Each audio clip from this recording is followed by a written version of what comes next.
Welcome to This Explainer. Let's just jump right in. Today, we're taking a look at one of the world's most massive epics to figure out exactly why its lessons are still hitting home thousands of years later.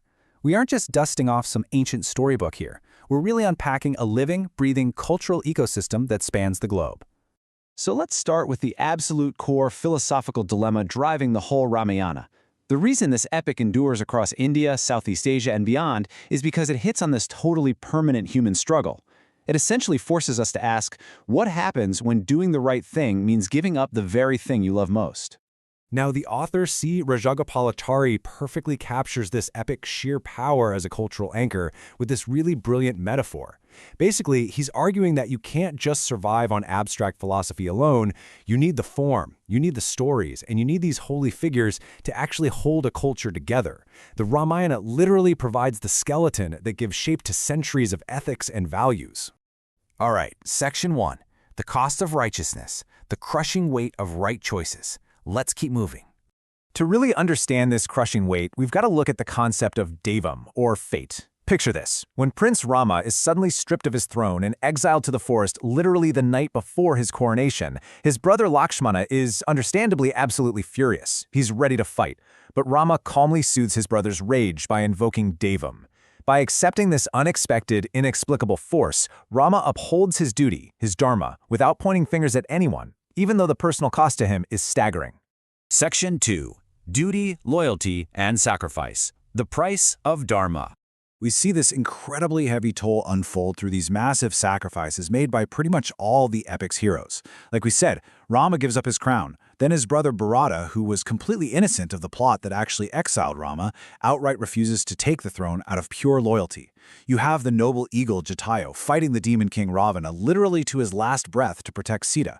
And then Vibhishana makes the truly agonizing choice to abandon his own brother, Ravana, just to side with the righteous Rama.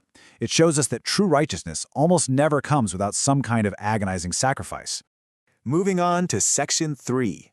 A Tale of Many Voices. Valmiki, Kamban, and Tulsidas. Here's something super important to remember. The Ramayana isn't just one static text. The original poet, Valmiki, presented a Rama who struggled with really intense human grief and despair. His characters are wonderfully gritty and very human. But as the epic spread and evolved, later poets, like Tulsidas in the north, with his Ramcharitmanas, and Kamban in the south, viewed the whole thing purely through a lens of absolute devotion, or bhakti. To them, the characters were fully divine from the get-go, and the story was seen as a kind of divine play. Just to give you an example of how this changes things, the Tamil poet Kamban actually tweaks that famous episode where the demoness Surpanaka approaches Rama. In Valmiki's original, she's described exactly as she is, but Kamban reimagines her disguised as a beautiful human girl. It's a deeply nuanced shift that shows his audience exactly how bestial passion and physical temptation work to deceive us in the real world.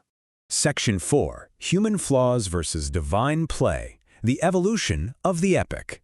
These regional variations completely shift how we interpret the core characters. Take the moment when Bharata goes to the forest to find Rama and meets the sage Bharadwaja. Valmiki's sage is, again, wonderfully human. He actually doubts Bharata's intentions, terrified that he's there to kill Rama. But Tulsidas' version leaves absolutely no room for those messy human complications. His sage is totally omniscient, harbors zero doubts, and the whole scene is focused entirely on pure faith. It's fascinating how the story literally adapts to the spiritual needs of its audience over time. Section 5. The Ultimate Allegory. What the epic really means. Stepping beyond just the literal narrative, a lot of scholars and devotees interpret the epic through this really profound allegorical lens.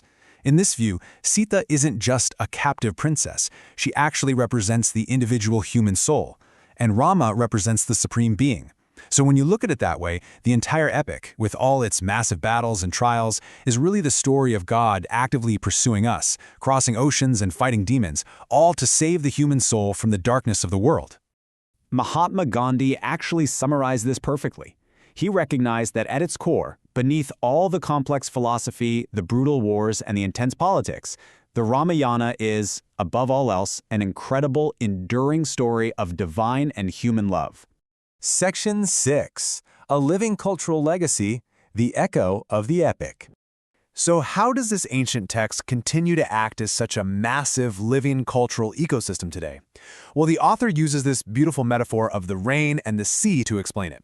Basically, values naturally rise up from the people, they touch a poet's heart, and then they're transformed into this giant epic poem. And then, that poem effectively rains back down, continuously enlightening and inspiring the people in a giant, self-sustaining cycle. And because of that cycle, the epic serves as the ultimate cultural glue. I mean, we're talking about millions of people here, stretching from India all the way through Southeast Asia, deeply influencing cultures and regional retellings in places like Indonesia and Thailand. It completely transcends geographical space, social divisions, and languages, providing a shared moral vocabulary for understanding the world. As we wrap up this explainer, I want to leave you with a pretty provocative thought. When you look really closely at your own life, what are those choices you have to make where doing the right thing, upholding your own personal dharma, comes at a terrifyingly high cost? How do you actually navigate your duty when it hurts? Keep that question rolling around in your head, because honestly, that is the true enduring legacy of the Ramayana. Thanks for joining me for this explainer, and keep asking the big questions.